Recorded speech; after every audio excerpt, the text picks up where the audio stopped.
Bonjour tout le monde. Je ne sais pas si vous m'entendez. Oui, c'est bon, vous m'entendez. On va pouvoir commencer dans quelques minutes. On attend juste de voir si on peut trouver quelques chaises en plus pour accueillir un peu plus de public. Voilà. Oui, il y a 2 places à l'avant. Et après, je ne sais pas si on peut sinon rester debout pour le début. Bon, en attendant, je vous signale, il y a Monsieur David Gressly, coordinateur de l'aide humanitaire au Yémen, qui sera avec nous depuis New York. Donc c'est pour ça que vous avez les casques pour l'interprétariat. Il parlera en anglais. Et on va pas tarder à pouvoir commencer, je pense.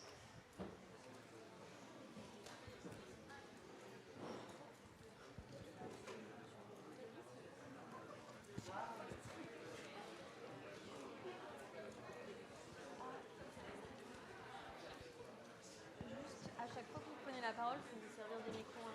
Je sais pas si faut vous servir des micros pour prendre la parole. Si ça vous va, si vous prenez celui-là et vous... Oui. Moi j'ai le mien, mais vous serez obligé de partager. Ça vous va? Parfait.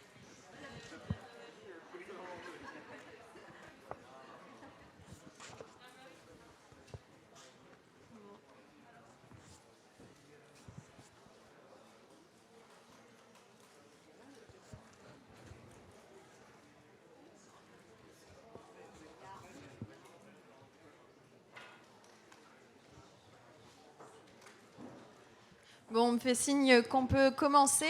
Donc, bonjour tout le monde, merci à tous d'être là.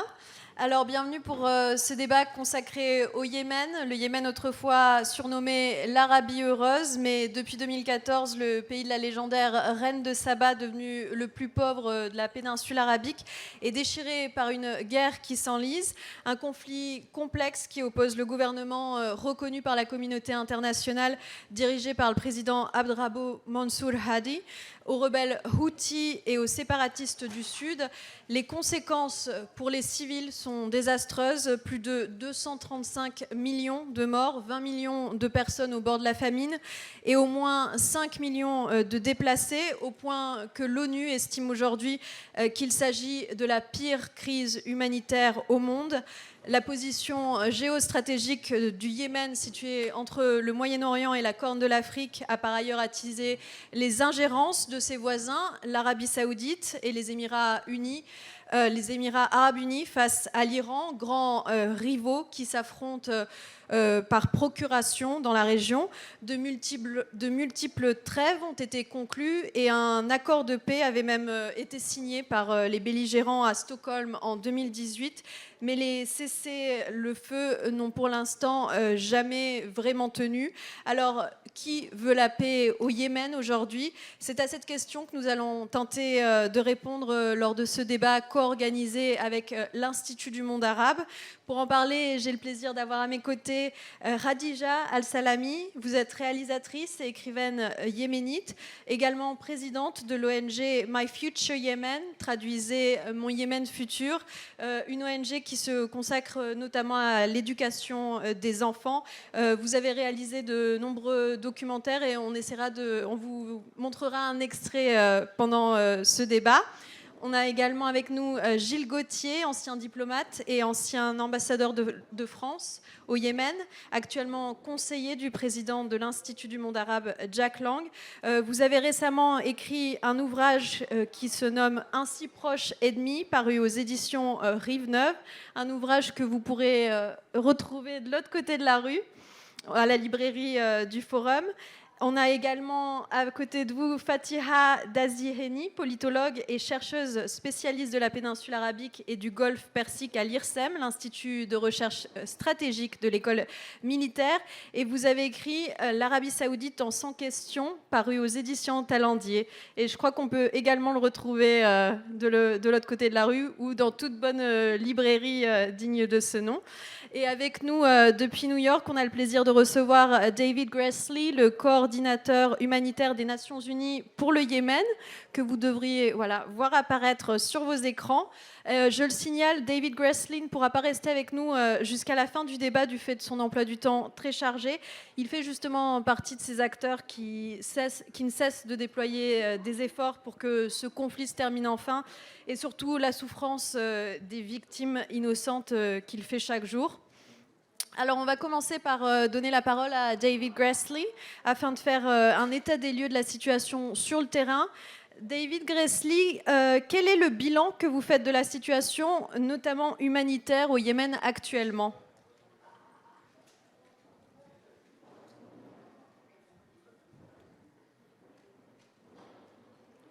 Well, thank you very much.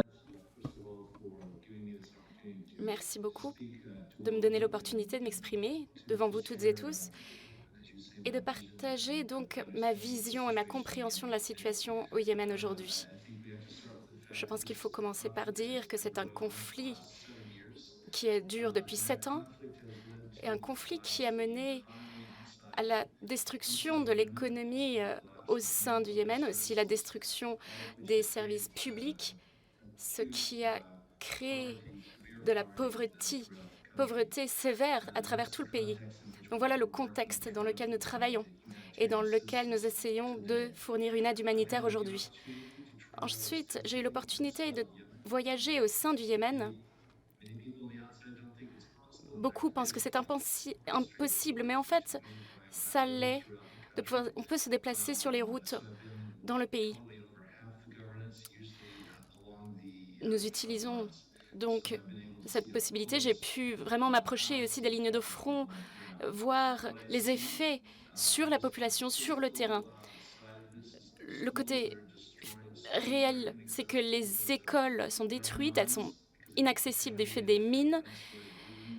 Il y a de nombreuses mines.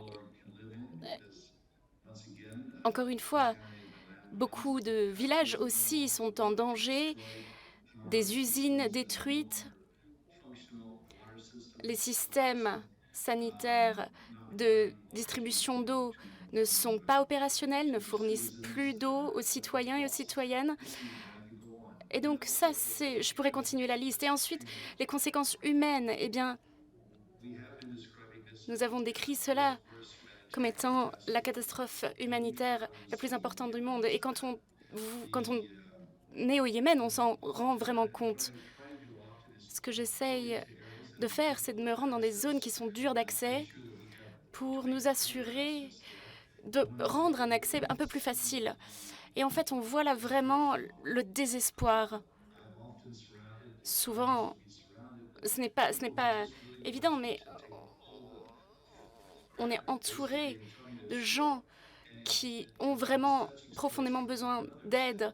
Et les histoires les plus touchantes viennent des mères qui essayent vraiment de s'en sortir pour leurs enfants et qui racontent des histoires de comment elles ne peuvent pas nourrir leurs enfants, elles n'ont pas accès aux hôpitaux, aux soins de santé, parce qu'elles se trouvent de l'autre côté de la ligne. Et les enfants n'ont pas accès à l'école, à l'éducation, et s'inquiètent de leur avenir. Et tout simplement, ces mères ne veulent pas abandonner. Elles veulent continuer.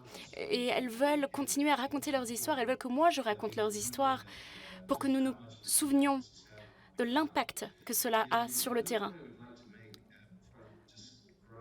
Avant peut-être de décrire ce que nous faisons là-bas, c'est que je m'inquiète dans ce pays de conflit qui a eu tant d'impact. Il y a de nombreuses situations de conflit. Parfois, les conflits sont passés et ont duré 20 ans. Et ce type de conflit se transforme un pays fondamentalement. Cela crée des générations de personnes qui ne connaissent que la violence, qui n'ont aucune opportunité d'emploi et n'ont aucune opportunité d'éducation. Donc cela, c'est très inquiétant non seulement aujourd'hui, mais aussi pour l'avenir. Et c'est pourquoi nous avons besoin d'une approche en 3 parties au Yémen. Clairement, il faut maintenir l'assistance humanitaire, c'est critique. Ensuite, que pouvons-nous faire pour améliorer les Yéménites à travers des moyens économiques? Comment est-ce que nous pouvons débloquer l'économie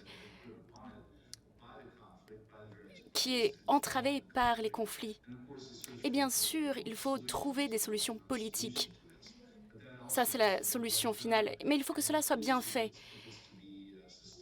Et en particulier, il faut que ce soit une solution durable. Du côté humanitaire, au mois de mars, j'ai présenté notre plan annuel et j'ai déclaré que nous étions à vraiment un pas de la famine. Heureusement, nous avons assez de financement ces derniers mois.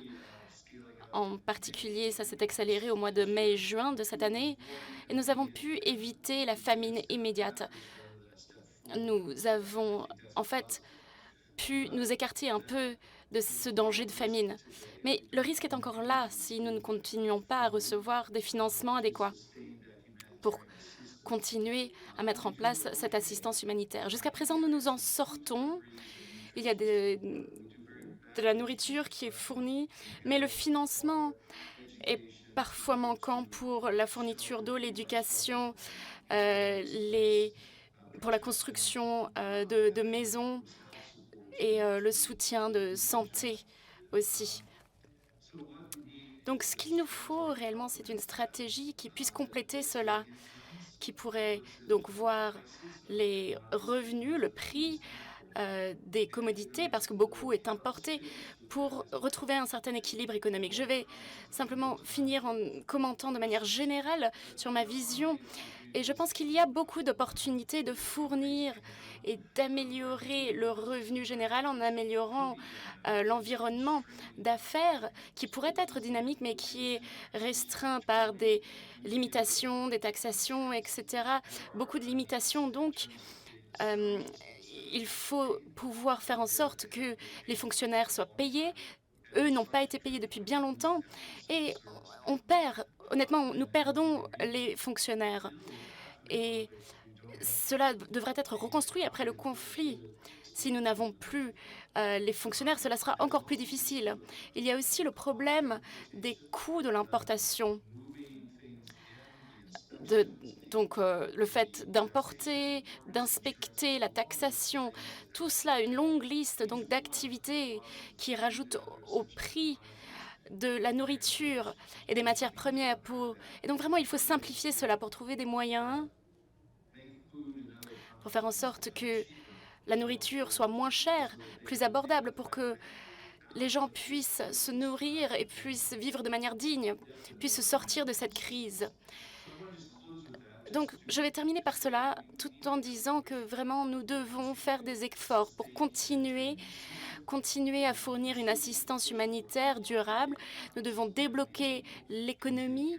Les Yéménites peuvent s'occuper d'eux-mêmes, prendre soin d'eux-mêmes, mais il faut que ces conflits arrêtent. Il faut que l'environnement soit meilleur. Il faut donc continuer à verser nos énergies et nos efforts. Il faut persévérer pour une paix durable. Donc, je vous remercie toutes et tous pour cette opportunité d'être là avec vous aujourd'hui. Et je serai là, bien sûr, si vous avez des questions sur la situation au Yémen. Merci. Merci, David Grassley. Nous reviendrons vers vous très bientôt. Je vais poser d'autres questions à mes invités. Je vais juste faire un premier tour de table et poser une première question à nos autres invités. J'aimerais commencer par vous, Khadija Al-Salami. Vous êtes vous-même yéménite. Je le disais, vous avez réalisé des documentaires sur la guerre qui ravage votre pays. Quel est le constat que vous-même vous faites aujourd'hui ? C'est pareil ce que vient de dire Brian. Malheureusement, depuis 7 ans, on a créé des générations qui sont désespérées, qui n'ont aucun futur, qui sont affectées par cette guerre, je peux dire injuste, toute leur vie. Ça va les... Oui, ils sont nés alors que la guerre était déjà là. Et je veux dire, lorsque la guerre a commencé en 2015, j'étais dévastée comme toutes les Yéménites parce qu'elles ne devaient pas avoir cette guerre. Et ça vient de l'extérieur. C'était même pas. C'est certes qu'il y a un conflit politique interne qui était en voie de se résoudre. Et tout en coup, la frappe vient de l'extérieur. Et les Yéménites ne comprenaient pas ce qui se passe. Et c'est une guerre de agression procuration des extérieure. voisins. On disait l'Arabie Saoudite Oui. et les Émirats Arabes Unis d'un côté et l'Iran de l'autre. Exact. Que sans même l'envoyé spécial des Nations Unies était tellement surprise de cette guerre. Et je vais seulement citer ce qu'elle a dit parce que elle a écrit un article à Business Week il y a quelques mois pour parler parce qu'elle a participé pendant des mois dans le dialogue national entre les Yéménites pour trouver une solution politique pour que tout le monde partage le pouvoir et avoir aussi un système démocratique. C'est pour cela que tous les Yéménites, pendant le printemps arabe, ils sont révoltés, ils sont sortis pour demander la démocratie, plus de liberté, plus de dignité et des droits pour tous les Yéménites et contre la corruption, parce qu'on avait un système très corrompu. Et cette aspiration de tous les jeunes Yéménites était confisquée par déjà certains partis. Et plus... Le président Saleh, qui à l'époque faisait tout pour rester au pouvoir. Oui, elle avait tout, mais à la fin, elle a cédé ce pouvoir, mais elle a continué à faire des problèmes. Et Hadi était présenté sans opposant, mais c'était un mandat qui devait être pour 2 ans, mais pas plus. Et on devait organiser des élections universelles, démocratiques. Mais elle a toujours opposé, et qui a mené à un conflit encore politique. Mais les Nations Unies ou la Sécurité nationale, il y avait l'envoyé spécial. À l'époque, c'était Jamal Ben Omar, pour retrouver une sorte de résolution entre les partis. Et ils ont arrivé à la fin à résoudre le problème. Et ce qu'elle disait, je vais citer ce qu'elle a écrit. Je me permets parce qu'on n'a pas beaucoup de temps avec David Gressy, on reviendra rapidement, sur le très processus rapidement. politique. Elle a écrit un article, donc elle a dit, après 10 semaines douloureuses, un compromis a été trouvé, un calendrier de transition a été construit, un accord a été sur la table, le Conseil de sécurité des Nations Unies a été informé et j'étais en discussion avec le responsable saoudien concernant le lieu d'une cérémonie de signature. Et elle a dit 2 jours plus tard, sans avertissement, les frappes aériennes ont commencé. De la fenêtre de mon hôtel, j'ai assisté à la destruction impitoyable, l'une des plus anciennes villes du monde à Sanaa. Donc, pour donner une idée, c'était une agression extérieure. Donc, malheureusement, cette guerre, c'était avec les forces contre le Yémen, était soigneusement cachée. Pendant 2 ans, même moi, en tant que Yéménite, j'avais envie de rentrer au Yémen. Je n'avais pas le droit. Il faut avoir l'autorisation de l'Arabie Saoudite. Pour les Yéménites, il faut qu'on envoie notre passeport. Et j'étais toujours rejetée. Et grâce à l'avion humanitaire, je pouvais aller rentrer dans mon pays. Et je voyais toute la destruction. Et que Brian vient de décrire, les gens qui sont désespérés. Et les enfants, surtout, le premier victime, c'est les enfants et les femmes. On va revenir sur tout ça, mais je voulais juste, pour bien situer tous les enjeux de ce conflit, Gilles Gauthier, je voulais vous donner la parole. Et est-ce que vous pouvez justement nous rappeler brièvement quels sont les différents acteurs engagés, les principaux belligérants et leurs intérêts? Oui, ça marche? Est-ce que, oui, vous entendez bien, Gilles Oui, Gauthier? oui, ça y est. C'est bon, merci. Bon, d'abord, un mot pour vous dire que je suis effectivement conseiller de M. Lang, et c'est lui qui a suggéré mon nom pour représenter Lima ici, mais tout en sachant que je ne parle pas au nom de Lima. Je suis un ancien ambassadeur au Yémen, mais je ne parle pas au nom du Quai d'Orsay. Je parle en tant que témoin ému, témoin scandalisé, témoin révolté par ce qui se passe au Yémen. Le Yémen, un tout petit mot. Bon, vous connaissez tous ce pays qu'on appelait autrefois l'Arabie heureuse. C'était les Romains qui appelaient ça Arabia Felix. Arabie heureuse, pourquoi? Parce que c'était la seule région, la seule partie de la péninsule arabique où il pleuvait, et où il y avait des cultures, et où il y avait du commerce. Et cette Arabie heureuse, donc, est devenue aujourd'hui une des parties les plus malheureuses du monde. Cette Arabie heureuse avait une longue histoire, depuis 1500 ans avant notre ère, et toute la période du Moyen-Âge, à l'époque donc musulmane, à l'époque arabe, il y a eu une civilisation très, très raffinée qui s'est développée, très, très prospère. Et dans les temps modernes, alors qu'est-ce qui se passe dans les temps modernes? C'est intéressant, ça fait comprendre un petit peu ce qui se passe maintenant. Au XIXe siècle, le Yémen, autour de son imam pour la partie nord, autour de ses sultans pour la partie sud, a été en même temps pratiquement envahi de deux côtés par les Turcs, par l'Empire ottoman. Il n'y a pas de Turcs à l'époque, c'est par les Turcs, par l'Empire ottoman, à peu près à partir de la moitié du 19e siècle, 1840 et quelques. Et puis par les Anglais, par le sud, qui voulaient protéger la route des Indes, vers la fin 1880, dans les années 1880. Mais au centre du pays, le Yémen a toujours résisté et il y a toujours eu un espace de liberté qui n'a jamais été soumis ni aux Anglais ni aux Ottomans. Alors si on avance un tout petit peu plus loin, on se trouve face à une Arabie qui commence à s'unifier sous la famille qui règne actuellement, et le roi Abdelaziz, qui réalise cette unité, s'empare d'une province du Yémen, qui possède toujours, il y a actuellement une province du Yémen, que le Yémen ne réclame pas, mais enfin, la province de Nejran, qui est une province yéménite. Donc les acteurs à cette époque-là, c'était la Grande-Bretagne, les Ottomans et les Séoudiens qui venaient juste d'apparaître dans l'histoire. Quels sont les acteurs maintenant? Alors, si vous lisez la presse, si vous écoutez la radio, on vous dira qu'il y a d'un côté un gouvernement légitime, légal, et puis de l'autre côté des rebelles, et puis des rebelles qui sont poussés, manipulés par l'Iran.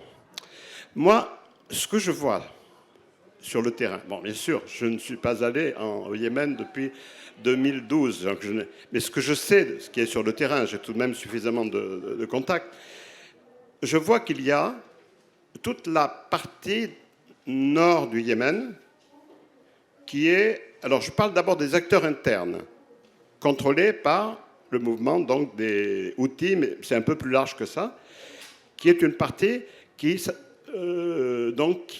à peu près...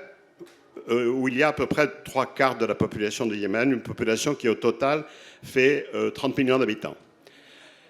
Dans la partie sud, qui était l'ancienne partie britannique, dans la partie sud, là c'est très compliqué, il y a beaucoup de forces qui s'affrontent. Il y a notamment un mouvement qui prône l'indépendance, mais qui en fait est un mouvement totalement manipulé par les Émirats arabes unis. Il y a un autre mouvement qui prône l'autonomie ou l'indépendance, le mouvement Hirak, mais ce mouvement est moins présent sur le terrain actuellement, alors qu'il était plus représentatif. Il y a également des milices. Alors, par exemple, le neveu de l'ancien président de la République contrôle la ville de Mocha. Mocha, célèbre pour son café autrefois, le Mocha. En d'autres endroits, c'est Al-Qaïda qui est présent. Al-Qaïda, peut-être Daesh un peu, mais enfin, on ne sait pas trop quelles sont les frontières entre les deux, qui sont très réellement présents, qui sont en négociation plus ou moins avec les Émirats, avec l'Arabie. Et il y a, voilà, ça ce sont les forces internes. Et puis il y a aussi des gens des régions qui sont, elles, plus ou moins... on dit qu'elles sont plus ou moins proches des mouvements islamistes. Elles sont moins conflictuelles, comme la région de Chabois, la région... Et puis voilà, ça c'est sur le plan interne. Sur le plan externe, les acteurs sont l'Arabie saoudite et les Émirats. L'Arabie saoudite est un acteur, tout simplement, qui bombarde. Sur le terrain, l'Arabie saoudite n'a jamais pu rien faire. N'a jamais pu gagner un pouce de terrain, mais en revanche, elle bombarde quotidiennement le pays. Quotidiennement, avec les destructions que ça entraîne, les morts que ça entraîne. Gilles Gauthier. Et ça continue. Et ensuite, il y a un autre acteur, c'est les Émirats arabes unis, qui, eux, au sud, ont agi différemment par des milices soit leur propre armée, soit des milices de différentes yéménites, mais financées par eux, et qui, eux, ont réussi à pas mal détruire cette partie du pays. Voilà la situation. L'Iran, l'Iran, c'est ce qui sert à justifier l'action des Saoudiens et des Émiratis. Simplement, on n'en a jamais vu l'ombre. Toutes les fois qu'on parle de l'Iran, on dit « Ah oui, mais les Yéménites ne sont pas capables de faire une guerre comme ça ».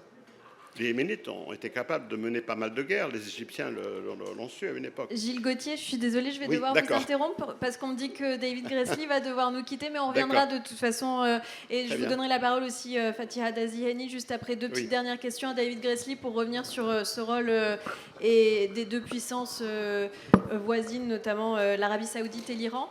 David Gressly, avant que vous deviez nous quitter, je voulais vous demander, est-ce que l'aide humanitaire est suffisante? Certains estiment qu'elle constitue seulement un pansement. Est-ce qu'il ne serait pas plus efficace de travailler sur des solutions économiques qui permettraient d'apporter une stabilité sur le long terme?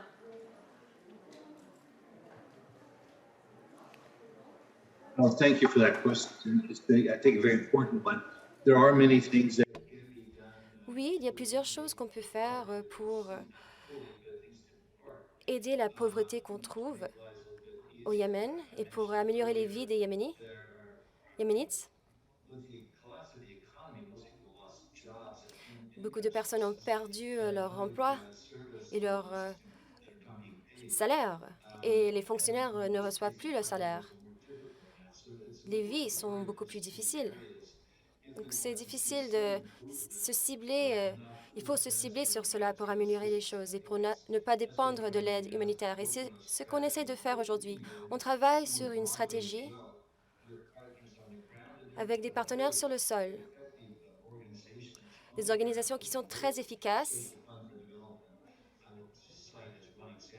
Par exemple, le Fonds pour le social, ils ont fait du travail incroyable. Et nous attaquons ces problèmes. Pour vous donner un exemple, moi, j'ai 3 inquiétudes sur le côté des fonctionnaires qui ne sont pas payés. Si les gens ne sont pas payés, ils ne peuvent pas nourrir leur famille, c'est clair. Et deuxièmement, et aussi, ils pourraient quitter. Et la majorité reste en espérant qu'un jour, ils auront un emploi et qu'ils auront un salaire. Mais petit à petit, ils partent. Et ils sont remplacés par ceux qui sont loyaux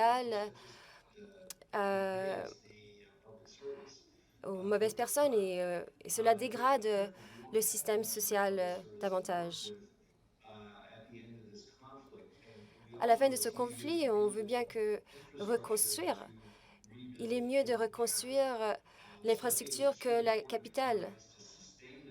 Donc, il faut qu'on trouve des moyens pour soutenir cela.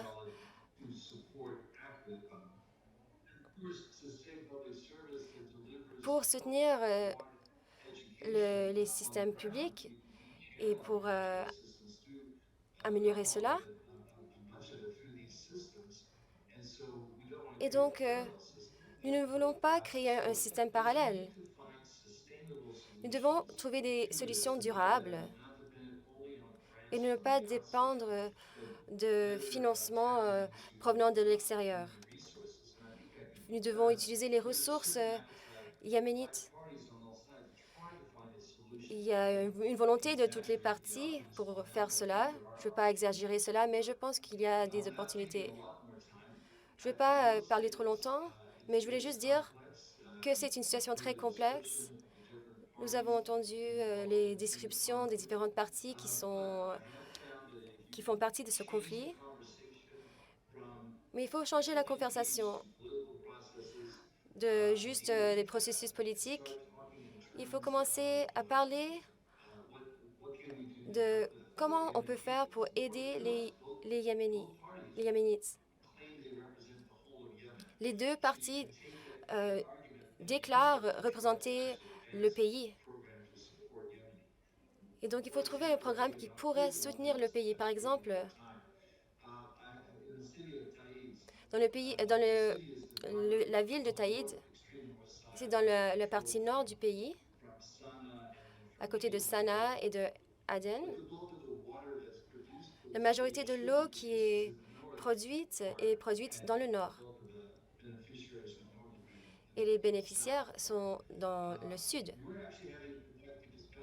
Nous sommes en train d'avoir des discussions assez productives pour voir comment nous pouvons améliorer la distribution d'eau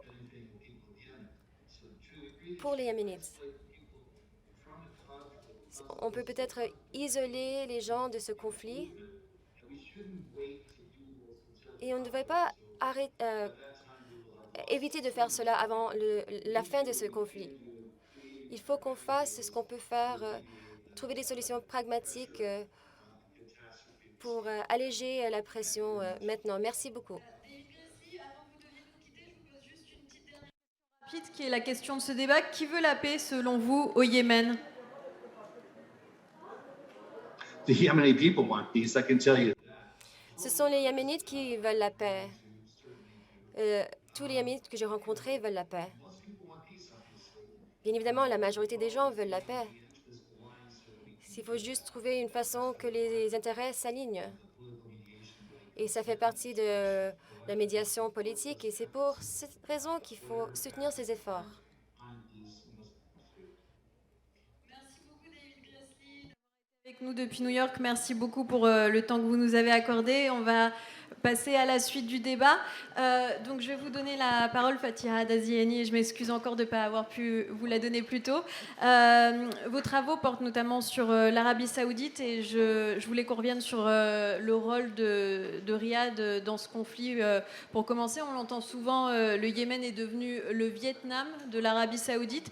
Est-ce que vous êtes d'accord avec ce constat et pourquoi l'Arabie Saoudite reste engagée dans ce conflit qui nuit à son image ? Alors, sur le bourbier, oui, yéménite, on pourrait même faire la comparaison. Le Yémen est devenu l'Afghanistan, l'Arabie Saoudite, un petit peu comme l'Afghanistan était celui des États-Unis. Les États-Unis, on l'a vu dans l'actualité récente. C'est un peu le même type de guerre, comme disait Gilles. Les Saoudiens interviennent avec des frappes aériennes. Il n'y a pas d'hommes, de boots on the ground, hein, pas d'hommes sur le sol. Et ils interviennent en plus dans une géographie très montagneuse face à des guerriers, les Houthis, qui connaissent leurs montagnes, et un petit peu comme les États-Unis devaient se confronter aux talibans. Ils sont là historiquement. Il y a quand même une similarité assez incroyable et dans l'enlisement et dans ce bourbier. Maintenant, pour venir, comme le disait Gilles, les interférences saoudiennes, c'est historique, hein, depuis que le royaume d'Arabie saoudite existe en tant qu'État moderne, il interfère dans les affaires du Yémen, puisque il a pris 3 provinces au Yémen, pas simplement une, avec les accords de Taïf en 1934. Et donc le royaume d'Arabie saoudite comprend les 3 provinces qu'il y avait au nord du Yémen. Mais c'est l'accord de Jeddah en juin 2000 qui finalement est conclu et où il existe finalement un tracé frontalier. Donc on pensait que les choses étaient établies en 2000. Entre-temps, bien sûr, l'Arabie saoudite a interféré de manière assez bizarre d'ailleurs. Quand on présente le conflit de la part des Saoudiens au Yémen comme binaire, à savoir un État orthodoxe sunnite, donc l'Arabie saoudite attaquant la partie du Yémen zaïdite, donc qui est une branche très éloignée du chiisme duodécimain comme on le connaît en Irak et en Iran, c'est totalement faux parce que l'Arabie saoudite, un peu avant l'indépendance, lorsque la révolution au Yémen dans les années 60 se déclare, va soutenir l'imama zaïdite, donc les royalistes, et qui sont zaïdites, les mêmes zaïdites que les Houthis. Donc le clivage confessionnel ne joue pas du tout. hein. C'est plus des Alors que- enjeux politiques de domination de domination territoriale. territoriale, absolument, et puis aussi tribale, parce que Gilles n'a pas parlé de l'élément du facteur tribal qui est fondamental au Yémen, hein. Et les Saoudiens, bon, je vais aller vite, vont, par leur argent, hein, issu de la rente, énormément contribuer à corrompre les esprits et les tribus, les politiques au Yémen. Et cet aspect de la corruption, mais endémique et profonde de tous les acteurs et de toutes les parties yéménites, c'est à mon avis vraiment le fond du problème, et tout le monde est achetable et se vend au plus offrant. C'est triste à dire, mais le président Ali Abdallah Saleh, c'était ça. Toutes les parties prenantes au Yémen, et c'est ça le drame, sont mais profondément corrompues. Les Profondément. figures politiques ont Alors, plus leurs propres Parce intérêts en que, tête parce ceux que de les leur puissants peuple. les corrompent aussi, bien sûr, hein. Et donc, pourquoi l'Arabie saoudite déclenche cette guerre le 26 mars 2015 ? Alors, en 2015, on a une alternance en Arabie saoudite, enfin une alternance pas démocratique, mais la succession. Le roi Abdallah meurt fin janvier 2015, et c'est son frère, le roi Salman, qui lui succède, et il va parachuter son fils, le jeune impétueux Mohammed Ben Salman, fameux MBS, que son père nomme ministre de la Défense, alors qu'il n'a absolument aucune culture militaire. C'est le fils préféré de son papa. Et il pense qu'en déclarant la guerre au Yémen aussi, il va, comme ça, il pense d'abord naïvement, et il le dit en plus, hein, que ça sera une affaire de 15 jours. Oui, il pensait faire Une guerre éclair, etc. Parce qu'il, notamment, il n'avait aucune culture politique et militaire, etc. Son cousin, qui était à l'époque prince héritier, a essayé de le dissuader en disant non, c'est un peu plus compliqué que ça quand même, hein, le Yémen, hein. Et le prince héritier de l'époque a réussi à convaincre le roi, surtout si on déclenche cette guerre, à ne pas envoyer des hommes au sol, parce que le prince héritier de l'époque, Mohammed Ben Nayef, est parfaitement au courant que le Yémen est imprenable et qu'il y a toujours eu des guerriers au Yémen qui connaissent leur territoire, ils ont peu de moyens, mais ils savent se défendre. Et donc cette guerre, et on en est presque 7 ans après, enfin 6 ans et demi après, dans une impasse. L'Arabie saoudite aujourd'hui, alors même s'il y a encore ces frappes aériennes, notamment sur la région de Mareb, puisque les Houthis ont poussé leur avantage, parce que les Houthis sont l'acteur politique aujourd'hui le plus puissant du Yémen, hein. Et s'ils prennent Mareb, alors là, les Saoudiens se trouvent le bec dans l'eau, parce qu'ils ne pourront même plus faire valoir leurs arguments pour négocier en force la paix. Ce qu'ils essayent de faire, quand même, ils ont présenté un plan de paix en avril 2021, lorsque l'administration Biden est arrivée, parce que Biden est arrivé en menaçant le prince héritier d'abord de ne pas discuter avec lui, et il l'avait traité de paria pendant sa campagne électorale et tout le team. Et donc le prince héritier s'est dit, bon, ça chauffe pour moi, il va falloir quand même que je fasse des gestes. Alors il a fait des gestes, en politique intérieure, il a libéré quelques féministes, activistes qui étaient en prison. Il s'est réconcilié avec le rival qatari au sommet d'Al-Houla en janvier 2021. Et en avril, il met sur la table un plan de paix en disant, voilà, nous sommes de bonne volonté, nous voulons absolument nous sortir de là. Et les États-Unis ont, pour la première fois, ils nomment un envoyé spécial, et ils veulent s'investir diplomatiquement. Et ça, c'est la seule à peu près bonne nouvelle qu'on a eue. Les États-Unis veulent s'investir diplomatiquement pour essayer de sortir de cette guerre, parce qu'ils ont clairement demandé aux Saoudiens et aux Émiratis, enfin surtout aux Saoudiens, de tout faire pour arrêter les frappes et arrêter la guerre. Alors pour le moment, on est encore dans cette nouvelle confrontation dans la région de Marib, mais une chose est sûre, c'est que l'Arabie saoudite aujourd'hui a parfaitement compris qu'elle a perdu cette guerre, que sur le plan militaire, c'est une catastrophe, que sur le plan politique, ils ont de moins en moins de moyens pour négocier la paix, et que même si la population saoudienne ne s'exprime pas librement, parce qu'on connaît un petit peu le climat répressif qui existe aujourd'hui en Arabie saoudite, cette guerre est devenue extrêmement impopulaire parce que d'abord, elle coûte très cher. Et aujourd'hui, avec les réformes qu'a impulsé le prince héritier, les Saoudiens payent des impôts. Et se disent, on paye des impôts, les prix ne sont plus subventionnés, le coût de la vie augmente, et pendant ce temps-là, on continue cette guerre qui ne nous a rien apporté. Et en plus de ça, on a à peu près 3 millions de Yéménites qui sont... qui se sont sauvés du Yémen et qui ont été accueillis, etc., et dont on paye les logements, l'école, etc. Donc il y a tout ce débat interne. Hein. Et entre-temps, alors je n'ai pas parlé des Émirats arabes unis.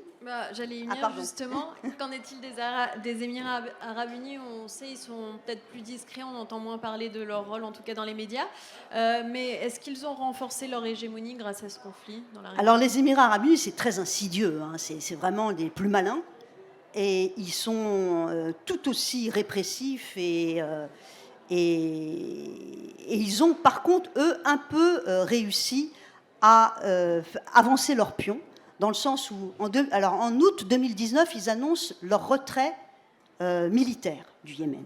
En fait, c'est un retrait tactique, hein, parce qu'ils sont toujours là, sur les ports du sud du Yémen, ils occupent l'île de Socotra, dit-on l'île de Périm, où ils veulent installer une base militaire, et où, depuis qu'ils ont signé l'accord Abraham avec Israël, ils essaient aussi d'introduire Israël dans cette géopolitique de la péninsule arabique, et notamment sur les îles, avec évidemment du matériel de renseignement, une coopération militaire, et puis, surtout, comme l'a dit Gilles, ils sont présents grâce à leurs proxys, c'est-à-dire leurs alliés locaux, ces séparatistes du Sud qu'ils ont formés, qu'ils ont financés et qu'ils ont armés. Et tout à l'heure, on discutait avec Khadija, ils en ont formé plus de 900 000.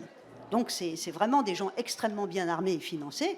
Et donc, bien sûr que les Émirats arabes unis pèsent toujours dans l'équation au Yémen. Et en plus de ça, ça se complique parce que les Saoudiens et les Yéménites et les Émiratis, qui sont alliés, sont en conflit d'intérêts aujourd'hui au Yémen. Donc, vous me parliez de bourbier, oui, c'est plus qu'un bourbier. Gilles Gauthier, je vais vous donner la parole. compléter deux mots parce que je n'ai pas tout à fait terminé. Alors, Fatiha n'a pas dit qu'elle n'était pas d'accord avec moi, mais elle me l'a dit à moi à l'oreille. Alors qu'elle était, je peux le dire à ta place maintenant, qu'elle n'était pas d'accord avec moi sur le rôle de l'Iran. Alors moi je ne sais pas exactement ce qui se passe. C'était ma question, je voulais qu'on revienne sur ce troisième acteur qu'on oppose souvent notamment à l'Arabie Saoudite. Oui. Et quel est vraiment son rôle? Vous disiez qu'ils sont moins importants, mais on les accuse quand même de financer les Houthis. Je vais vous dire, il y a eu, les Houthis existaient déjà avant, ils existent depuis le début des années 2000, et ils se battaient dans le nord contre le gouvernement légal du président Ali Abdallah Saleh. Mais c'était des guerres beaucoup plus limitées et qui avaient lieu en général tous les étés. Bon. Et à l'époque déjà, on disait l'Iran, et derrière tout ça. J'avais posé la question au ministre de l'Intérieur de l'époque, monsieur El Halimi, qui était quelqu'un de très sympathique et très franc, et qui m'a dit, on avait des relations de confiance, il m'a dit, on n'a aucune preuve. Franchement, on n'a aucune preuve. Mais on le dit, ça nous rend service. Alors voilà. Est-ce que vous avez des preuves? Non. Alors, que les Saoudiens aient pris comme alibi la menace iranienne au Yémen, c'est clair. Dans la région, c'est leur grand ennemi. Il y a un axe vraiment mais c'est clair. Contre Téhéran, que ce soit par rapport aussi à leur influence au Liban ou ils ont présenté, si vous voulez, l'Iran comme étant, les Houthis comme étant la 5e colonne à la solde de l'Iran, et que donc il y avait la formation d'un Hezbollah à la frontière sud du royaume. Et donc le péril était absolument, vraiment, il fallait absolument intervenir. Ça a été la Libye pour l'intervention. Et à l'époque, je me souviens, j'étais en Arabie. Et c'était extrêmement populaire. Ça a été soutenu même par le malheureux Jamal Khashoggi, qui a fait les frais de... on connaît l'épisode malheureux.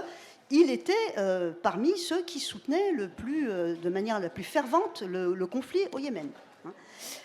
Donc parce qu'il y avait cette menace qui était présente, et effectivement, en 2015, la présence, d'abord, encore aujourd'hui, la présence iranienne sur le terrain au Yémen, elle est inexistante, on est d'accord.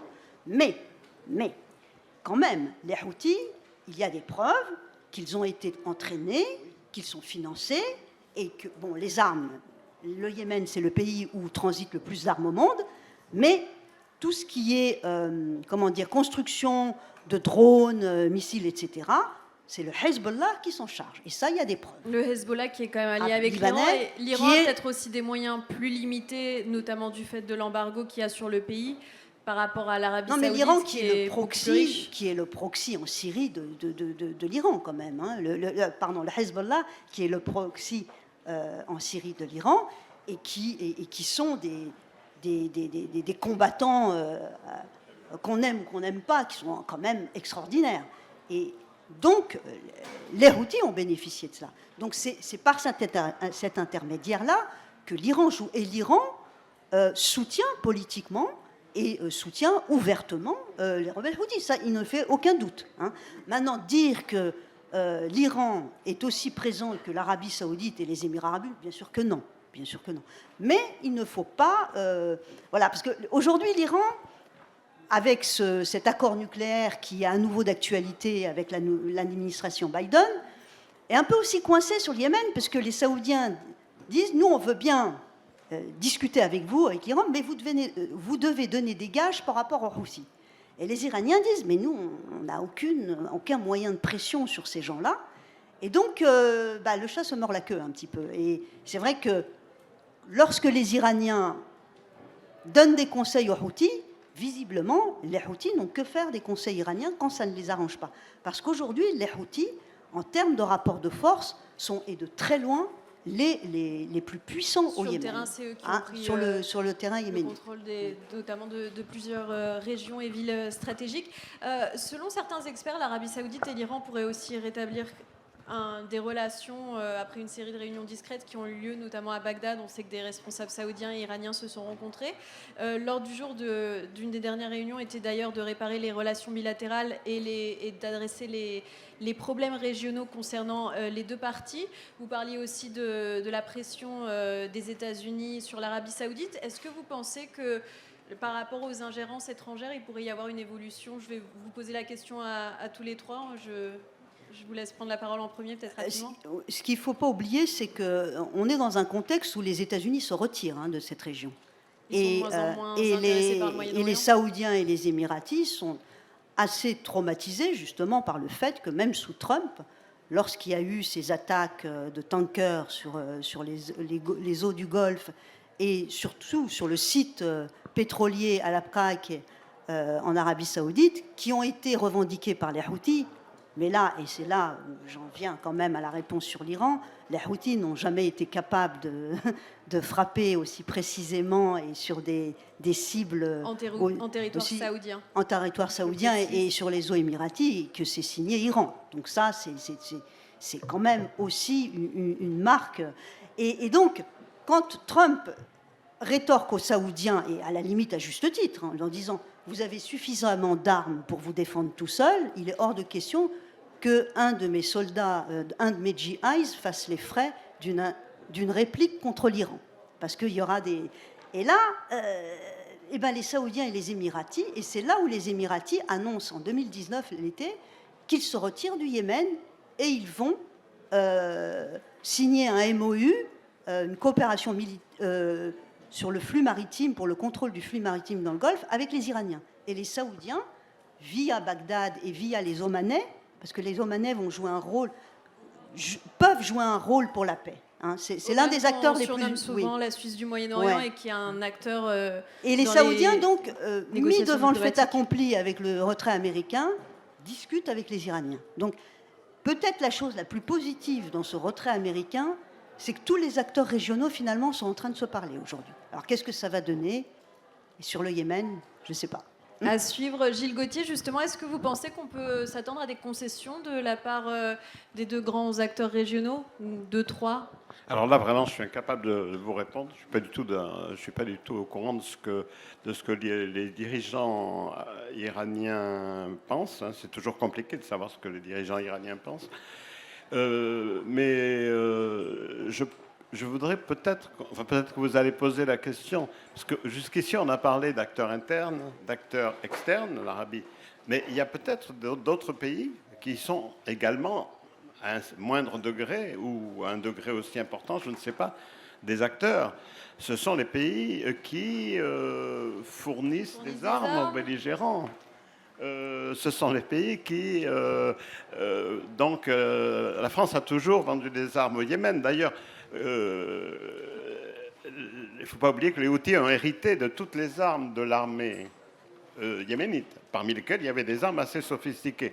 Nous en avons vendu quand j'étais ambassadeur et quand M. Morin était ministre de la Défense. Nous avons vendu des armes de Yémen qui sont actuellement entre les mains des Houthis. Alors, il y a des pays qui vendent des armes, les États-Unis, qui apportent de l'expertise, qui apportent du renseignement aérien. Les États-Unis, la Grande-Bretagne en catimini, et puis la France. Et ces trois pays sont trois pays qui, s'ils voulaient jouer un rôle positif, auraient, je crois, beaucoup de possibilités. Devraient cesser de vendre des armes, c'est ce que Au réclament lieu de vendre des plusieurs armes et ONG. d'appuyer la population, les positions saoudiennes et émiraties, et de considérer que les Émirats et l'Arabie saoudite sont des alliés, le mot a été prononcé, le mot allié a été prononcé par le président de la République française. C'est un peu fort quand même de parler d'alliés dans un conflit de cette nature, en parlant de belligérants engagés dans ce conflit. Voilà, alors mais j'espère que les acteurs régionaux seront plus sages et finiront par trouver une solution à leurs problèmes. Khadija Al-Salami, qu'est-ce qui, selon vous, fait bloquer le processus, peut-être le processus politique plus en interne? Je crois déjà la première chose, c'est l'argent et les armes. De continuer à alimenter avec l'argent et les armes aux belligérants, ça va continuer. Parce que aussi au sein du Yémen, les gens profitent. Les chefs des guerres, ils profitent énormément avec cet argent. Donc la solution, d'abord, moi je crois, la première chose, que la pression américaine et malheureusement les Britanniques, ils sont tellement présents dans cette guerre, mais on ne parle pas beaucoup, c'est toujours l'Amérique, et on parle de la France. Et la pression américaine, c'est très très important pour que cette guerre arrête et d'alimenter les belligérants avec l'argent et les armes. Sinon, on va continuer, ça va continuer. Et malheureusement, on voit les Yéménites maintenant, même ceux qui étaient avec l'intervenant saoudien, et ils ont compris la politique saoudienne, ils veulent avoir une guerre d'usure entre toutes les parties pour qu'ils les affaiblir et aussi avoir plus de pouvoir sur le Yémen. Parce que quand même, il y a les intérêts de l'Arabie saoudite qu'ils se répandent dans les régions de l'Est du Yémen et ils sont déjà présents là-bas avec des expertises. Avant, c'était des Américains, mais les Américains sont retirés. Maintenant, ce sont les Britanniques. 400 experts britanniques qui sont là pour les aider à se répandre dans les régions de l'Est du Yémen, aux frontières de Oman, parce qu'ils veulent avoir accès à la mer Arabe pour éviter le Strait d'Hermouz. Donc, tant qu'il y a cette alimentation ne s'arrête pas, la guerre, malheureusement, va continuer. Et en plus, on parlait aussi de bombardement, mais le pire crime qui est commis en ce moment, c'est le blocus. Le Yémen et les Yéménites, ils vivent dans une prison où ils n'ont pas accès à la médicament, à la nourriture et plein de choses. Et en plus, il n'y a pas de moyens, l'économie est effondrée. Il y a tous les employés à l'institution gouvernementale. Ils ne reçoivent pas leur salaire Ils n'ont pas eu de salaire depuis des années. Et c'est ça ce qui est catastrophique. Les gens meurent de faim parce qu'ils n'ont pas les moyens. Et le carburant est interdit. C'est pourquoi il y a cette guerre russe vers le Maghreb, parce que c'est là où il y a le pétrole et il y a le gaz contrôlé par la coalition. Et justement pour le peuple, pour la société civile, qui aurait la légitimité pour gouverner? Pour eux, maintenant, avant, elles réclamaient la démocratie, etc. Maintenant, veulent seulement la paix. Elles veulent vivre en paix et en sécurité. Et on voit, parce qu'avant, pour ceux qu'ils étaient accrochés à l'État, soit légitime, maintenant, dans les régions soi-disant libérées, où il y a l'État qui n'existe pas parce qu'ils sont depuis 7 ans en Arabie Saoudite, c'est un État qui vit dans un hôtel, où ils n'ont rien à voir avec les services publics, ils n'ont rien à voir avec les citoyens yéménites. Et on voit l'insécurité qui est installée dans ces régions-là, dans le sud plutôt. Et l'insécurité, la famine et tous les services publics n'existent plus. Il y a là, la dernière semaine à Aden et toutes les régions du sud, même à Taiz au nord, et les gens sont sortis pour manifester contre la coalition, contre tout le monde. Donc, le peuple yéménite, maintenant, ils s'en fichent qui va contrôler. Les seuls souhaits maintenant pour eux, c'est d'avoir la sécurité, de trouver un travail, à quoi manger et de survivre. Répondre aux besoins Ouais, de aux base besoins de toute population maintenant, humaine. c'est ça. C'est plus le luxe, la démocratie ou la liberté ou les droits de l'homme, malheureusement. Malheureusement, l'heure tourne et je vais devoir vous poser la dernière question. On va faire un dernier tour de table avant de prendre les questions du public. Je vais vous poser la question de ce débat aussi pour conclure. Est-ce que, selon vous, la paix est encore possible et qui veut la paix au Yémen? Fatiha Daziani, je vous demande peut-être, ou Gilles Gauthier, vous avez pris le micro, alors je vais vous... Quel gentleman. Bon, Gilles Gauthier, qui veut la paix au Yémen? Je pense que le peuple veut la paix, les gens veulent la paix, un peu partout, tout le monde maintenant veut la paix et veut le départ des étrangers. Même si au début, il y avait des gens qui avaient pu approuver par hostilité contre les Houthis, par exemple, l'arrivée des étrangers. Ça, j'ai pu le constater dans les relations que j'ai. Maintenant, tout le monde veut la paix, tout le monde veut que les Saoudiens et les Émiratis s'en aillent. Ensuite, alors, le peuple, c'est certain. Tous les gens qui reçoivent de l'argent, s'ils reçoivent de l'argent pour faire la paix, ceux qui vendent des armes, notamment, ils perdront de l'argent. Faire la guerre, mais au c'est niveau vrai que international, qui voudrait la paix? Comment? Au niveau international. Alors, au niveau international, je suis convaincu. Peut-être que Fatiha est un peu moins que moi. Je suis convaincu que 2 ou 3 pays, s'ils le voulaient vraiment, les États-Unis, bien sûr. Et 2 ou 3 pays européens, la Grande-Bretagne, l'Allemagne, la France, s'ils s'engageaient à être témoins d'un processus de dialogue interne entre les Yéménites, et si en même temps ils mobilisaient des financements importants, parce que la paix est indissociable de la reconstruction et du développement. Je pense qu'il ne peut pas y avoir de paix si, à court terme, une paix à court terme serait une fausse paix. Donc, si 2 ou 3 pays jugeaient que c'est une priorité, que vraiment ça permettrait un peu de recoller le monde, hein, je pense qu'on pourrait y parvenir.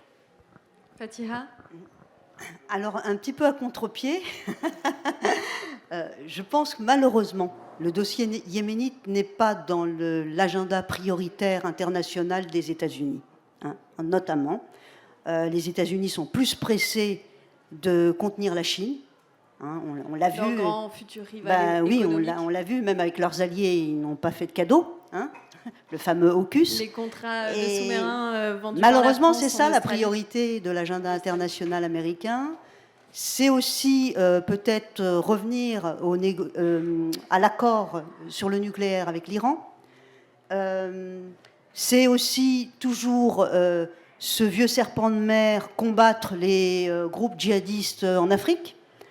Le Yémen arrive certainement vraiment en position assez mineure. Mais, comme je le disais, quand même, les États-Unis ont nommé un envoyé spécial. Et en début de mandat, en tout cas, Biden a mis la pression sur les Saoudiens et les Émiratis, parce qu'il a, à un moment donné, même conditionné la vente d'armements sensibles à l'Arabie et aux Émirats sur le fait de stopper les frappes au Yémen et de présenter quand même une volonté de faire la paix. Ce que les Saoudiens avec un plan de paix qu'ils ont présenté en avril 2021, dit, eh bien nous, on a présenté un plan de paix que les Houthis ont intégralement refusé. Donc, est-ce qu'on ne va pas être encore entre ces mouvements comme ça, ambivalents ou, le problème aussi, c'est que cette paix qu'aujourd'hui les Saoudiens présentent, ils la présentent sur la base d'une résolution de l'ONU, la 2216, qui a été votée en avril 2015, mais qui ne correspond plus du tout au rapport de force et à la réalité du terrain aujourd'hui.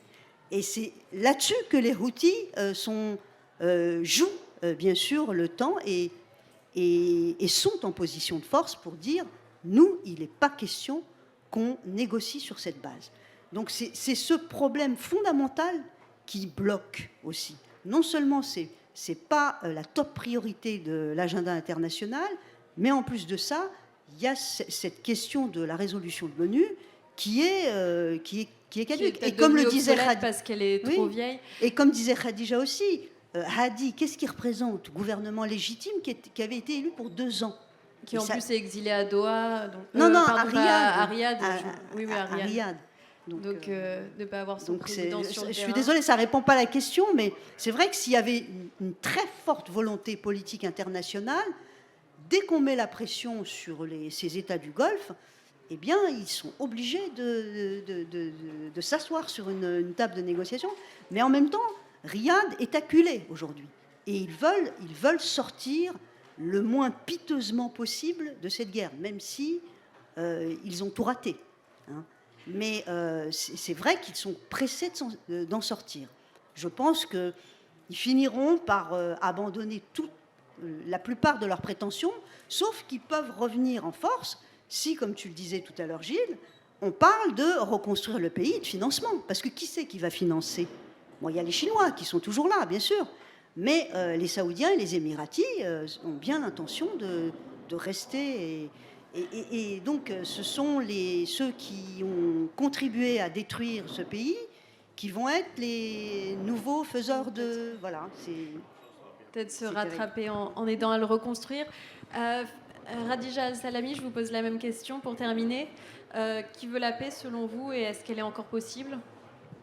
Ce que je disais tout à l'heure, tous les peuples yéménites veulent la paix, sauf le chef de belligérant et aussi les pays qui vendent des armes.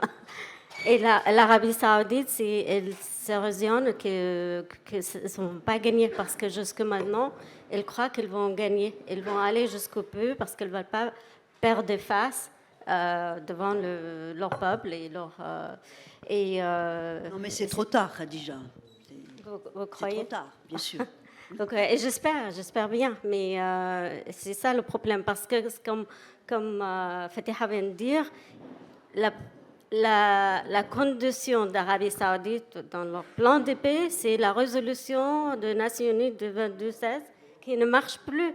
Et ça veut dire quoi? C'est que les rebelles ou les Houthis réditent leurs armes et sortent de leur territoire. Mais le territoire, c'est chez eux.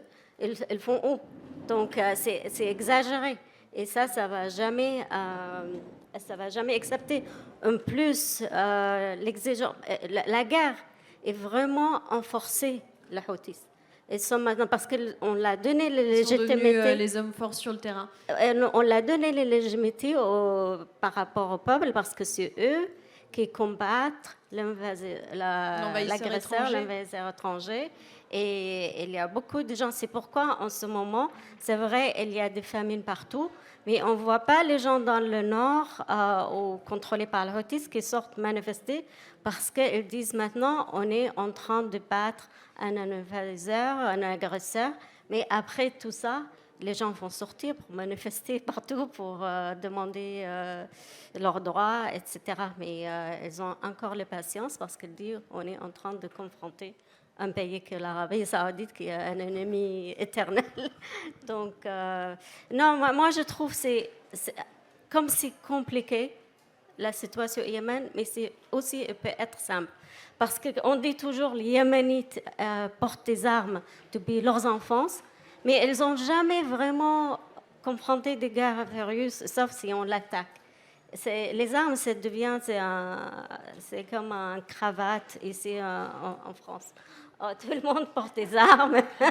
Et pour eux, c'est normal. Les Américains aussi, hein, ils ont tous des armes. Mais il y a moins des incidents au Yémen avec les armes qu'en Amérique.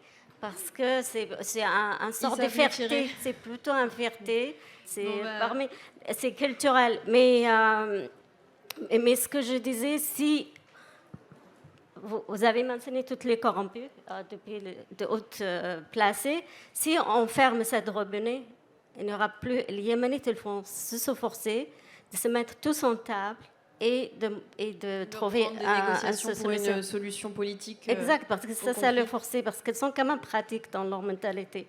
C'est vrai, il y a des systèmes tribaux qui essaient quand même avancé au Yémen. Un système tribal, mais toujours, quand on a des problèmes, on négocie. Il y a toujours des arbitrages, on négocie, de ce qu'on arrive à trouver une solution. Ça, c'est dans la culture yéménite. Mais comme il y a d'intervenance extérieure, il y a de l'argent, donc les gens profitent. Les Yéménites profitent. Et même ceux qui étaient avec l'Arabie Saoudite, ils ont profité de l'argent de l'Arabie Saoudite, mais à la fin, maintenant, elles disent, oui, ils sont en train de détruire notre pays.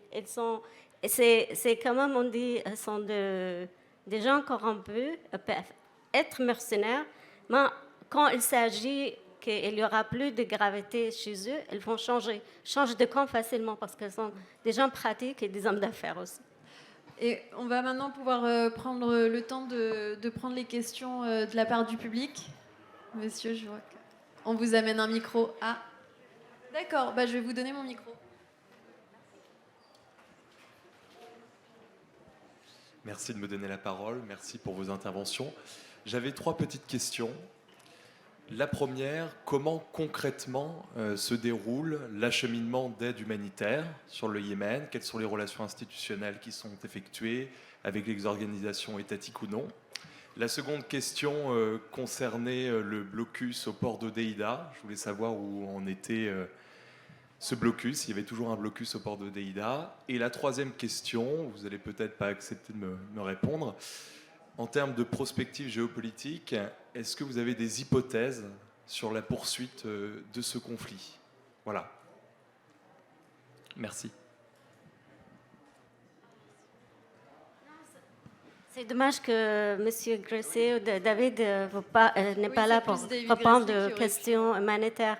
Mais malheureusement, je peux parler de blocus parce que c'est tellement difficile d'avoir. Quand on parle des armes iraniennes, ça n'existe pas parce qu'il y a quand même une surveillance très, très sophistiquée par maritime, terrestre et aérienne. Donc, même nous, les Yéménites, on doit donner des nouvelles pour sortir, rentrer. Donc, le problème avec l'aide humanitaire, il y a des aides humanitaires qui arrivent à Jeddah. Et là, au port de l'Arabie Saoudite. Et là, elle reste pendant des mois, des années, jusqu'à sa périme. Et après quelquefois 1 an, et on le fait rentrer et tout est périmé. Donc, ça ne marche pas très bien. Et en plus, à cause de la blocus, il y a le manque de carburant. Et le manque de carburant, on ne peut pas se déplacer facilement dans les régions au Yémen. Et c'est ça ce qui empêche l'aide rapide. Et aussi, ça augmente aussi le tarif d'eau potable. Ça augmente tout, même pour déplacer la nourriture. Donc, c'est vraiment un grand obstacle, le blocus, qui, je peux dire, qui presque, c'est un crime que personne n'en parle. Et la première demande des Yéménites, même de Houthis, c'est de lever le blocus pour avoir un plan de paix. Il y a des bombardements, mais les gens meurent plus à cause du blocus. Et pour le port de Hodeïda, il n'est pas encore question parce que l'Arabie Saoudite, avec le port de Hodeïda et l'aéroport de Sanaa pour ouvrir, il n'est pas question qu'il offre ça et que le Houthis s'arrête la guerre entre eux et la coalition dans la ville de Mareb. Ils disent non, ça c'est une question humanitaire, il ne faut pas mêler avec des questions politiques. Donc, elles disent, on est prête d'arrêter d'envoyer les roquettes en Arabie Saoudite, parce qu'il y a quand même des roquettes qui arrivent en Arabie, tout le monde dénonce, et le bombardement, des centaines de bombardements, tous les jours, personne ne dénonce. Et elles sont prêtes, le Houthis, ils disent, on va arrêter, si vous arrêtez ça, et vous arrêtez le blocus, vous montrez un bon geste envers le peuple, et on arrête d'envoyer les roquettes, et on voulait avoir un paix complet. Parce que l'Arabie Saoudite, leur plan de paix, OK, on va vous ouvrir, mais vous arrêtez et on peut intervenir quand on veut. Mais les Houthis, ils veulent un plan de paix qui garantit la souveraineté de pays et qu'il n'y aura plus de guerre entre les deux pays. Ils disent, on n'a pas de raison pour envoyer des roquettes si vous arrêtez. Et c'est le cas. Je crois que Fatiha Daziheni, vous voulez rajouter quelque chose et peut-être répondre aux questions Oui, mais de monsieur. La fin de la réponse de Khadija, même si ce n'est pas un scénario comme le demande monsieur, c'est vrai que ça répond un petit peu à la question dans la mesure où on a les Saoudiens qui disent « nous, on a déposé un plan de paix », les Houthis le refusent. Alors Khadija a très bien expliqué pourquoi les Houthis le refusent, et chacun se renvoie la balle. Hein. C'est comme ça depuis le début. Hein. D'ailleurs, j'étais à Stockholm pour les négociations de paix. Exactement. On voyait chaque jour un camp disait ah non mais l'autre fait ci, nous on Exactement. fait ça, et du coup l'envoyé spécial de l'ONU n'arrivait pas à faire avancer les discussions. Et là, le problème, c'est que le verrou stratégique, comme disent les spécialistes du conflit Yémen, se trouve à Mareb. C'est dommage qu'il n'y ait pas une carte du Yémen, parce que depuis tout à l'heure, on parle des provinces, mais bon. Mareb est à 120 km à l'est de Sanaa, la ville, et les Houthis contrôlent la plupart de la province, et c'est une province extrêmement stratégique, parce qu'elle renferme les gisements de gaz et d'hydrocarbures qui sont desservis dans tous les gouvernorats du Yémen. Donc si les Houthis s'emparent de cela, et c'est pour ça que les Saoudiens multiplient les frappes, n'arrêtent pas, pour essayer justement de couper court à l'avancée des Houthis. Donc, à mon avis, cette bataille de Mareb, elle est vraiment fondamentale dans ce qui va se...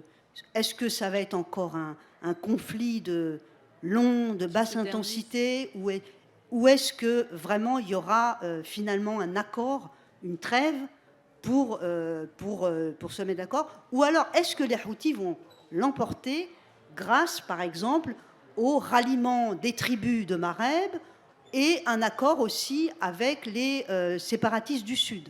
Parce que beaucoup pensent que si les Houthis s'emparent de la ville de Mareb, ils vont continuer leur progression dans le Sud, à moins qu'ils arrivent à s'entendre pour le partage des ressources.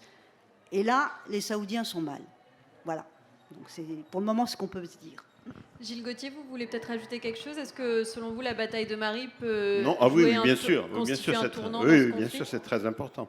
Mais effectivement, tout est possible. Des gens qui étaient séparatistes hier le sont moins aujourd'hui. Par exemple, je parlais du mouvement Hirak, qui est un mouvement qui existe depuis longtemps. Hein. Bien avant le début de la guerre. Ce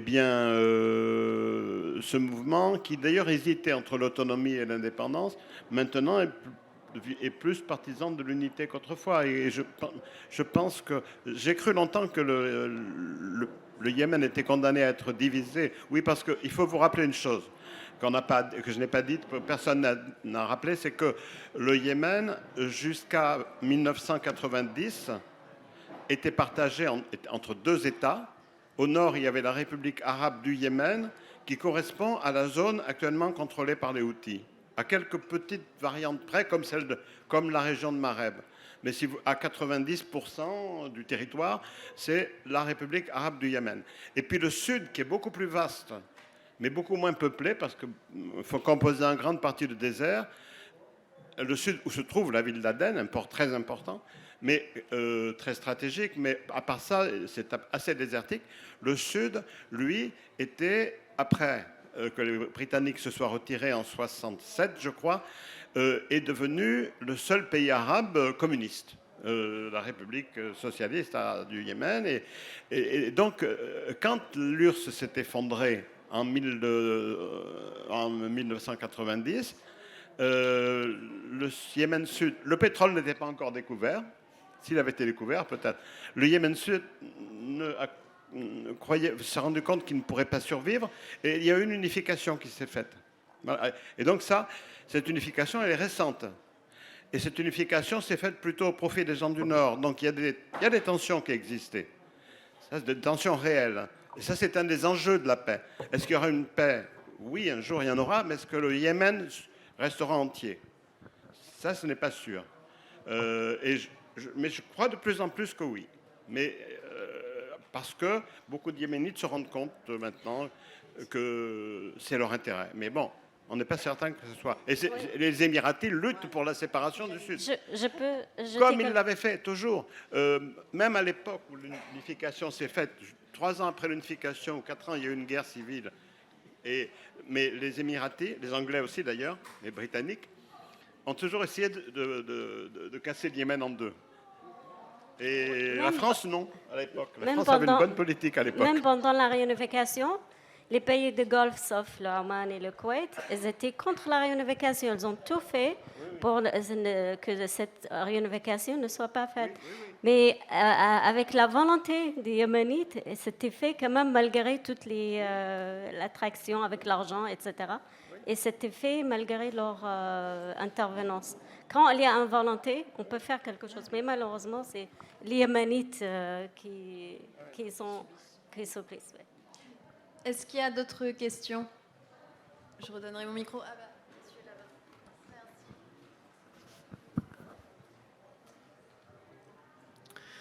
là-bas. Je voudrais intervenir sur la responsabilité des puissances mondiales. Vous avez cité le commerce des armes.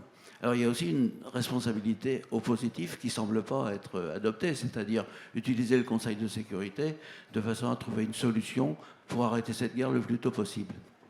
Mais sur le commerce des armes, ce que vous avez dit semble condamner moralement ce commerce, mais je pense pouvoir affirmer, d'après les enquêtes menées par des journaux télévisés et d'autres comme Arte, que c'est totalement illégal au regard du droit international. Donc c'est d'autant moins légitime que c'est illégal, et malheureusement notre pays est complètement confronté à cette situation-là, puisqu'on vend des armes françaises à l'Arabie Saoudite. Oui, alors, moi, je réponds. Moi, je ne me placerai même pas sur le plan moral et sur le plan de la légitimité, mais des intérêts, des véritables intérêts de la France et même des États-Unis et même il me semble que l'intérêt à long terme de tout le monde, c'est que cette région du monde soit stable. Et que cette région du monde, qui est quand même très stratégique, très importante, ne soit pas un foyer perpétuel de guerre et éventuellement de terrorisme. Il ne faut pas oublier qu'une bonne partie des terroristes qui ont frappé le World Trade Center ou d'autres venaient du Yémen. Le Yémen est un endroit... Pas du Yémen, d'Arabie Saoudite. D'Arabie Saoudite, pardon, c'est vrai. D'Arabie Saoudite. Mais c'est une famille yéménite quand même. Non, 15 d'eux, c'était 15 des terroristes, c'était saoudiens, 2 émiratis, et un Koweïtien et un Égyptien. Or, Yémen n'est rien, pas dedans. Et celui d'origine yéménite Ben Laden, il est né et grandi la nationalité saoudienne. Son père et son grand-père étaient saoudiens. Mais d'origine, il a 300 ans, c'est long. Oui, mais il n'empêche, oui, c'est vrai, mais il n'en reste pas moins que si le Yémen continue à être comme ça divisé, déchiré, actuellement la guerre renforce les mouvements terroristes. Al-Qaïda est présent, vraiment, matériellement, ils sont présents là-bas, en armes. Donc, ce n'est pas notre intérêt que ce pays continue à être dans cet état de déréliction dans lequel il est actuellement. D'autre part, je crois qu'il y a eu un enchaînement malheureux. Il me semble qu'à une certaine époque, à l'époque où j'étais là-bas, donc dans les années 2006-2007, la communauté internationale s'était penchée sur le Yémen. Il y avait une conférence à Londres à laquelle j'avais participé pour le financement du développement du Yémen. Et ensuite, c'est comme si personne n'avait maîtrisé la dégradation de la situation. Je ne suis pas sûr que ce soit parti d'une volonté néfaste, négative, mais je pense qu'on a laissé les choses courir et que ce n'était pas une priorité pour personne. Ça ne fait de mal à personne ici. Maintenant, la guerre continue, ça fait... Voilà. Oui, la guerre, on profite aussi économiquement, parce que c'est pourquoi on fermait les yeux, parce qu'on profite énormément. C'est des questions de milliards et de milliards, des centaines de milliards de dollars pour vendre des armes, et pour eux, les Yéménites ne sont rien par rapport à cet argent qui vient dans les caisses américaines, britanniques ou en France. Mais on parlait... Tu as parlé tout à l'heure d'Allemagne, mais l'Allemagne a arrêté le vendre des armes il y a 3 ans. Donc, ils ont quand même pris un geste moral et correct. Je me permets, j'ai vérifié avant de commencer le débat et je crois qu'ils ont repris la vente des armes, mais les Britanniques avaient parlé de les arrêter. Oui, et puis l'Allemagne, contrairement à la France ou les États-Unis, vend surtout de l'ingénierie, des machines. Elle vend assez peu d'armes. Donc, décider, c'est très tout à l'honneur des dirigeants allemands, hein, de décider d'arrêter comme ça pour faire pression, pour mettre fin au conflit, de vendre des armes, mais c'est pas avec la vente d'armes. Oui, ils ne vendent pas massivement des armes aux Saoudiens et aux Émiratis. Donc c'est un beau geste, sûr, mais s'ils arrêtaient de vendre des Mercedes et des machines d'ingénierie, là, ça ferait plus mal. Hein. Donc il faut remettre aussi les choses à leur place. Est-ce qu'on a encore des questions du public? Monsieur, devant. Je vous redonne mon micro.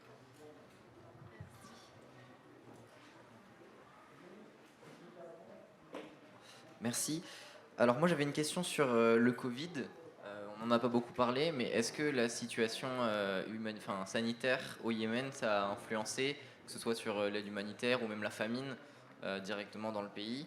Et est-ce que l'enjeu du Covid, des vaccins, etc., ça rentre en compte dans le processus vers la paix ou pas? Vous voyez ce que je veux dire?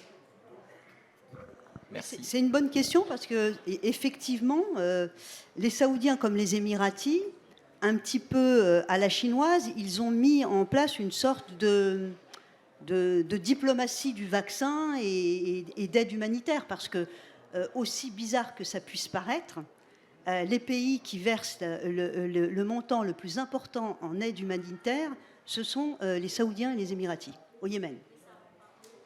Comment? Il y a beaucoup ça dans la presse, mais il n'y a rien qui arrive au Yémen. Et ce que l'on voit, moi j'ai vu ça avec ce qu'elle montre, l'on voit des dates, et elle met plein des affiches, on a amené des dates au Yémen.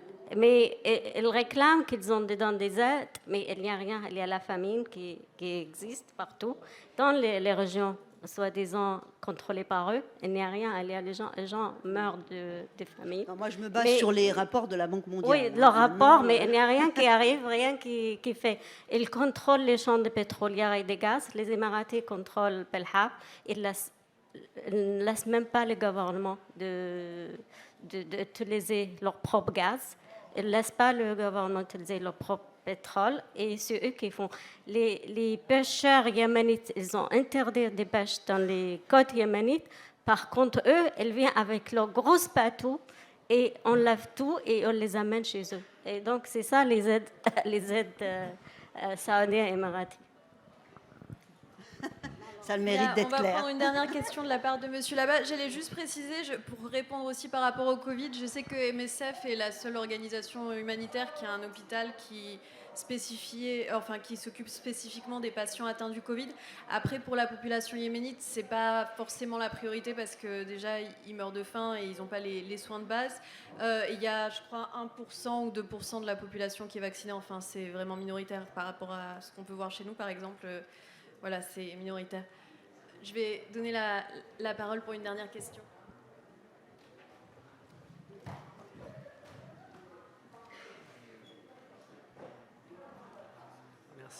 Merci pour la présentation et la discussion. C'était très, très intéressant d'avoir des points de vue très différents sur la situation au Yémen. J'ai eu la chance de discuter avec l'envoyé au Yémen de l'UNICEF la semaine dernière, qui faisait un bilan sur la situation sanitaire et il parlait de plus de 50% des établissements sanitaires détruits ou hors d'usage.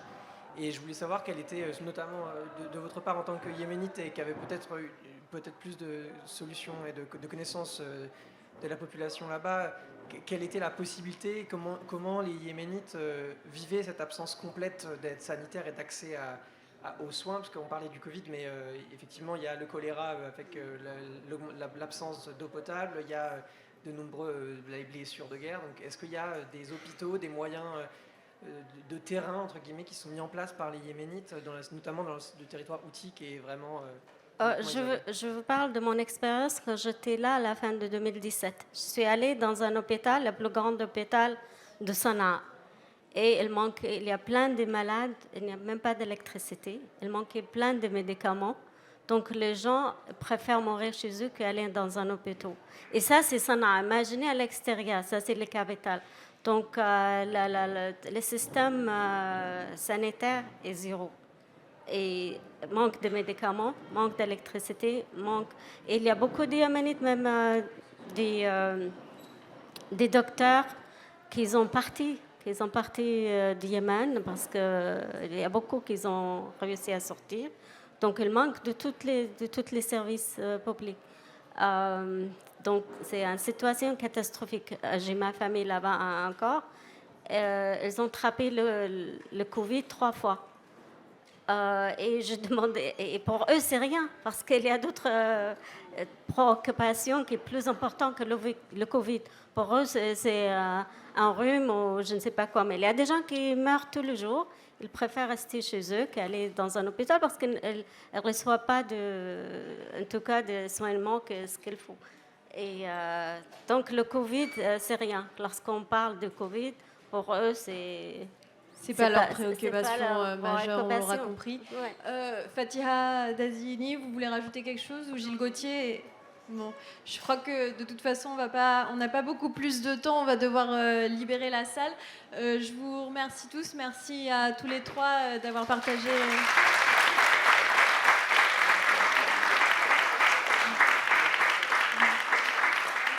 On vous remercie d'avoir partagé votre expertise, vos expériences et votre réflexion avec nous. Merci bien sûr à vous d'avoir assisté à ce débat et je remercie également les personnes qui ont permis la tenue de ce débat, notamment Henri-Xavier Hofbauer, Adrienne Bajon, Lamia Bergamo et Isabelle au micro. Merci beaucoup à tous ainsi qu'à notre partenaire, l'Institut du monde arabe. Je vous souhaite à tous une excellente fin de journée, une bonne continuation du Forum de la paix.